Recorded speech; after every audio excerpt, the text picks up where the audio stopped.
Hello folks, and welcome back. I thought that I would re-examine another one of my personal favorites you guys may have heard and seen of. Pumpkinhead came out in 1988, and to this day, people are still going back to it even after 30 years. So I love this movie for many reasons. Big one for me because of this time being so nostalgic for me, autumn and fall.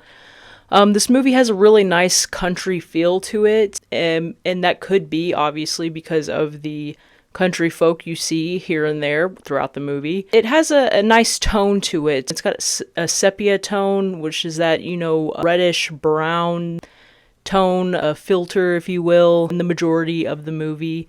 And I just really enjoy that feel so much. It makes you feel like you could be in an old, farmhouse, very rustic. And I very much do enjoy that. Another thing is the storyline in general. The story itself is kind of sad. I think the reason that Pumpkinhead even gets summoned in this movie is it's pretty tragic. I feel like it's very realistic that something like this could truly happen in real life. Another huge thing for me is the practical effects. Obviously, the monster, he's super huge, grotesque. He has no hair. He's very pale skin. You hear the name Pumpkinhead, and you kind of already assume one image. You get an image in your head. That image is just completely wrong when you see what he looks like. He's almost like alien type form, just a very like a human-like stance. He looks like something that indeed derived from the depths of hell. On the behind the scenes of the making of Pumpkinhead, Stan Winston and his team, Tom Woodruff and Alec Gillis, were the co-designers, and Shane Mahan and John Rosengrant show the concept. The creation were there in charge of Pumpkinhead and his appearance and the special effects as well, and how they got the right look that they felt was appropriate for the demon, and I think that they did a pretty great damn job. Directed by Stan Winston, the movie centers around the eponymous demon whom attacks anything it is summoned to destroy. After a tragic accident, the man conjures up a towering, vengeful demon to destroy a group of unsuspecting teenagers. This movie was inspired by a poem by a man, Ed Justin, which would be later used in the 1988 film. It was not written specifically for the film, nor does it have any relation to the revenge or demon itself. Another cool thing is the poem was also used in a Misfits song called Pumpkinhead as well, which is about a demonic creature who is hell-bent on vengeance. The production company responsible for making Pumpkinhead, De Laurentiis Entertainment Group, actually filed for bankruptcy before they were able to release the film in the United States, and was subsequently acquired by United States Artists. They originally released the film under the title Vengeance, the Demon, before it was renamed and widely distributed. And so if you have any Fright Flicks trading cards from the 80s just lying around, take a look at the ones that feature Pumpkinhead on them, because they will have the original title on the back, which is pretty cool. So there are a lot of vengeful killings in this movie, even to those who had very little to do in the accident, who, because they were a part of it, actually do get caught in the crossfires of Pumpkinhead's slayings. As a revenge demon, his priority is to make its victims have painful deaths. It is sadistic and will go out of its way to make the killings more horrific. Pumpkinhead cannot be distracted from the task that it was brought back to do. So without further ado, let's reconjure up 1988's Pumpkinhead. So this movie is about a man whose name is Ed Harley, played by Lance Harrison, who is a very loving and sweet father to his son Billy, played by Matthew Hurley, who enjoys spending quality father and son time, having a lot of fun together with their dog Gypsy, which happens to be the same dog that is in the movie Gremlins.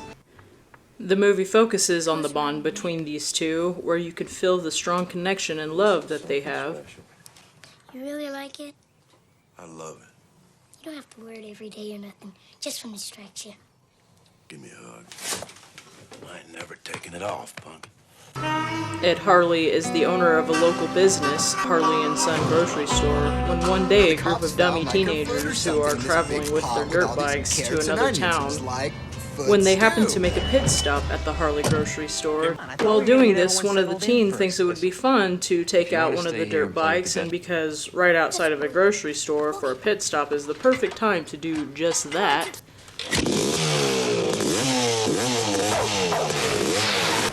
we then see a local scruffy redneck, Mr. Wallace, pulls up in a pickup with several of his children in the back of the truck. You shut up. Stop it. You youngins, you stay put. And we see a young Mayim Bialik from Big Bang Theory. All 5 of the kids get out of the truck and make quite a ruckus outside, being bullies to Billy and playing cruel jokes, when the oldest kid, Bunt Wallace, played by Brian Bremer, taunts one of the younger kids, saying, "You know what happens if you do wrong."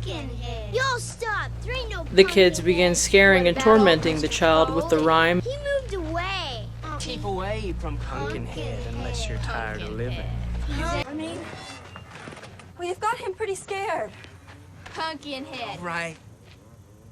While Mr. Wallace is inside the shop, he mentions to Ed that he needs his feed for his animals, but Ed doesn't have any at the store. So he offers to run by his home to go grab some. So Ed brings Billy back inside and tells him to stay put for a minute while he runs back home to grab the feed that Mr. Wallace needs. Yes, Daddy. Billy, I want you to stay right here and mind things, okay? I gotta fetch something up the house. Ed leaves, but as soon as he's gone, Billy is left in danger's path when Gypsy, being a dog, is riled up by the bikers outside and runs out into the field with Billy running right after her.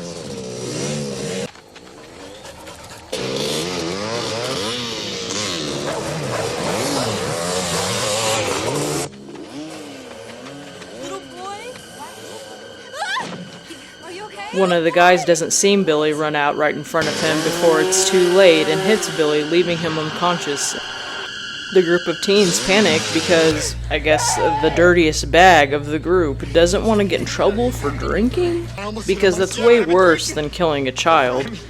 They all bail while one of the better guys in the group, Steve, stays with the boy until help comes. Get to the cabin. There's a phone over there. And the other couple leave to go find a phone so they can get help. And I'll stay with the kid. With them. Go, go. Not long after this occurrence, Mr. Ed Harley shows back up to the grocery store and finds his boy laying lifeless on the ground nearby, with Steve claiming it was an accident and being very remorseful. Ed is distraught and is pissed off by this so much, so he picks up his son and storms off with Billy in his arms, leaving Steve there, unforgiving of the accident, and takes his son home to wash him up and nurture him back to health, when the unexpected happens. This very, very special son. The boy silently slips away in his arms, leaving Mr. Harley alone, pain-stricken. The man grieving over the loss of his son quickly turns to hatred when he recalls a tale that he was told as a boy of an evil witch so old and wicked. He leaves with his son's lifeless body to a poor-type rural town up in the mountains where Mr. Wallace lives to deliver the feed that he was promised, and in hopes, in return, to find if he knows where to find the woman that has been rumored to have powers. Some folks say as how she's got Mr. powers. Wallace claims he I've knows never heard such no thing one. when Ed brings this up, despite his bribe. I'm sorry about your boy. You got to tell me. She's the only one that can help him. Like I said, I'm sorry. You got to tell me, God. Ed leaves, but just before he does, Bunt, one of the oldest of the Wallace kids, takes Ed in on his bribe and shows him where he can find the old witch of the woods. I know who you... What you tried? What? Her name's Haggis. Ed makes his way up the mountain with Bunt's help, but refuses to go near, so he gets out halfway. He knows what is about to begin, that she has the power to avenge the dead. And I just love this atmosphere of when he arrives at the witch's house and where she lives. It's basically what you would expect from someone who has been cut off from society. As Ed walks in and meets Haggis for the first time, Haggis is already known of Ed's situation after his offerings to her and tells him that there's nothing she can do to help him or his son. This is all I got. This is everything. Nothing I can do for him. When I was young, I said there's nothing. Ed knows of what she can do for the men who have been wronged and insists on her help, despite the consequences Haggis warns about this curse. Ed Hardy. Take it. when I was young, folks used to talk about you. Said it's how you do things. When a man had been wronged, he could come to you and you called upon this thing in that man's name, and that man, he'd be avenged. But you ask. Dig up his grave, you'll know when you see it. The thing that we need lies here is dormant. Ed goes to dig up the grave, that one, when he sees it, he will know, and brings back the remains. Ed returns with the remains and is reminded of his choice, that this is what he wanted. She takes pieces of Ed to make the curse. I'm gonna take you where she said, I'm gonna show you where your life will end. This cursed I cast your pumpkin head. We then see the monster come to life.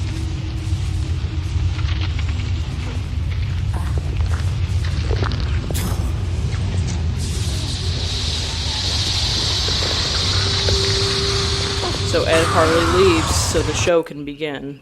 Now it begins.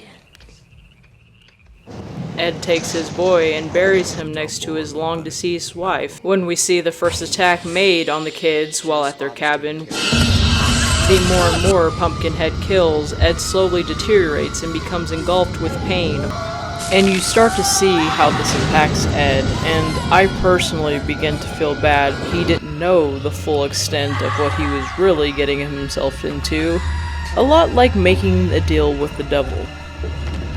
We see Ed have another breakdown in his truck when another teen gets attacked, and also get a shot of the cabin where the kids are staying, which is the same cabin that was used in the home of Friday the 13th. Ed changes his mind about the curse and goes back to the witch and begs her to take it off, but it is too late. She reminds him that the curse must run its course. No, you gotta stop it. It's what you wanted. What did you think? It'd be easy. But as more of them die one by one, Ed realizes what he started was wrong and tries to put an end to it, trying to kill Pumpkinhead himself. You'll fail and you'll die too. Then I'll die. Then I'll die. And pay the final price all the sooner. God damn you. What's going on? I'm trying to help you, for Christ's sake. Explains to them the history of the strange occurrences surrounding the creature brought back to seek revenge on those who did wrong, It's gotta be something real bad, something like killing. and tries to help them as well, but gets caught in the middle of Pumpkinhead's wrath when the creature finally finds them. And I gotta say, this part looks so good when you see Pumpkinhead inside the ruins of an old church and the outside area around him is being blown crazy and the lightning is striking constantly. So after Ed unsuccessfully tries to bombard Mr. Wallace outside his home with a shotgun for help, Mr. Wallace tells him to stay the hell away from his family and his home, which is pretty sad when the man you had ties with wants nothing to do with you anymore, but rightfully so. Get away from me. So Ed comes to his wits' ends after being threatened and leaves. He then runs into Bunt and Tracy, the only two who are still alive at this point, takes them to safety. Mr. Harley. Come with me. There, Tracy begs Ed to make it stop, explaining what happened was an accident. Ed knows this by now, and too feels guilt. It was an accident. Nobody saw him until it was. There is no way to stop it, but he tries to succeed when we see him once more become possessed, living vicariously through Pumpkinhead. Which is another cool thing that the creators and designers said. They actually designed the monster off Lance Hendrickson's face, because as more time went by, Pumpkinhead does start to morph into Ed. It all comes to an end when Ed gets stabbed by a pitchfork by accident and visually sees his paint also affect the monster. So he walks over to his truck, stumbling to grab his handgun from the glove box and shoots himself in the head when we see the creature also gets hurt by this.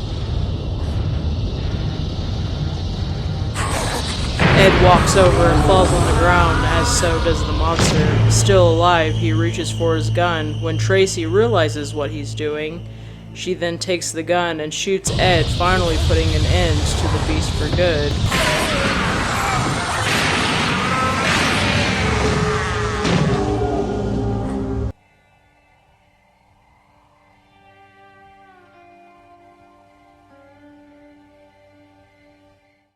And that was Pumpkinhead. This movie is a really good sci-fi monster horror.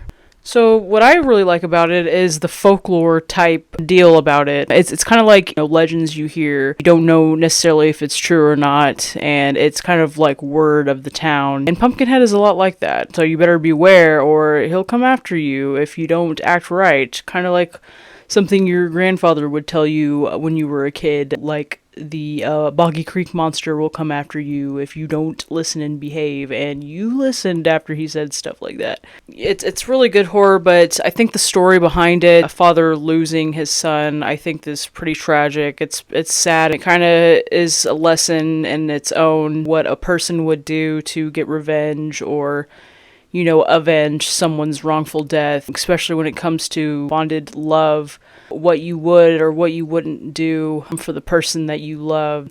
I think it teaches you that to not let hurt and anguish totally dictate your life and your feelings. I think that this movie really does teach a lot about that. You very much understand why the dad does what he does, although it's not right, it's not good. You understand it's coming from a place of hurt and a place of grief. It kind of makes you think, like, what would you do in this type of situation if something like this were to happen to you? And you could curse someone if someone did wrong by you. What would you do? This movie did so good that there was actually 2 more movies to follow behind it, which I haven't really indulged in, mainly because of the critical reviews over it. If you have watched it or watched them, better yet, let me know what you think. Is it not so good to you? If so, let me know. Maybe there's a reason, or maybe you just like it because it's not as good, which is totally possible.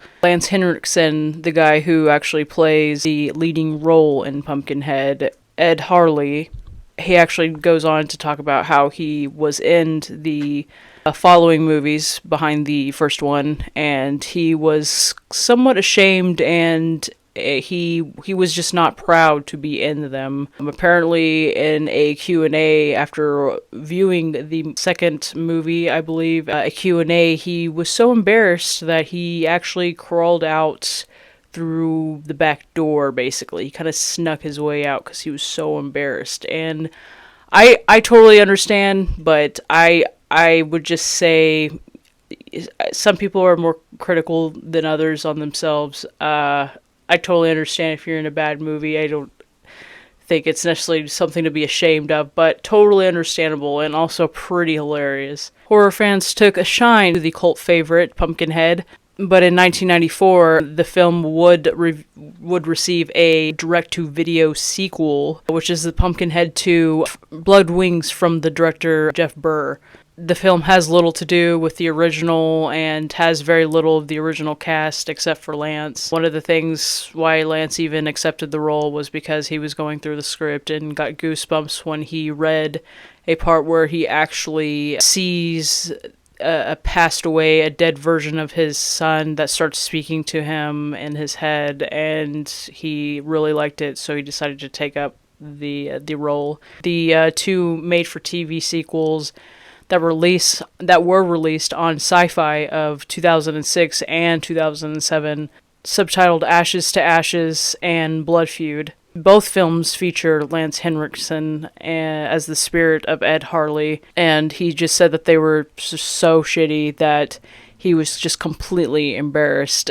But thanks to Pumpkinhead 2, we actually got a video game out of that called Blood Wings. Pumpkinhead's Revenge.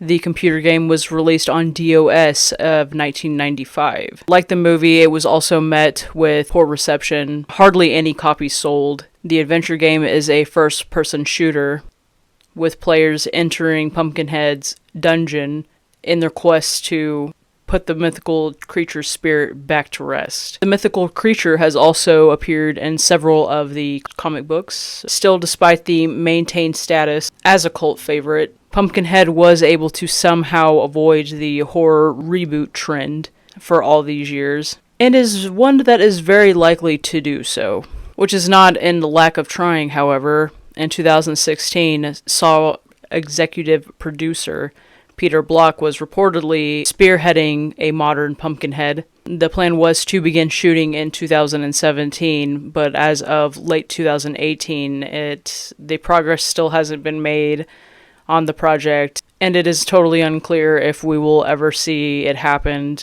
which honestly I'm fine with. So yes, it resides in developmental hell. So that's going to do it, guys. Thank you for, clicking on the video, checking the movie out. If you haven't seen it, totally check it out. It's definitely one of my favorites. I know it's mid-October, or I'm sorry, it's mid-November, and it's like, oh, well, we're already done watching the spooky stuff, so I really do appreciate you guys coming in and checking it out. We'll definitely have more videos coming on underway. If there's any spooky horror movies you guys enjoyed, or shows, or anything like that, let me know. I just wanted to put in my 2 cents about some movies that I like, and I really hope you guys enjoyed it so much. Like and subscribe if you wish, and I hope everyone has a great day. Thank you. Bye-bye.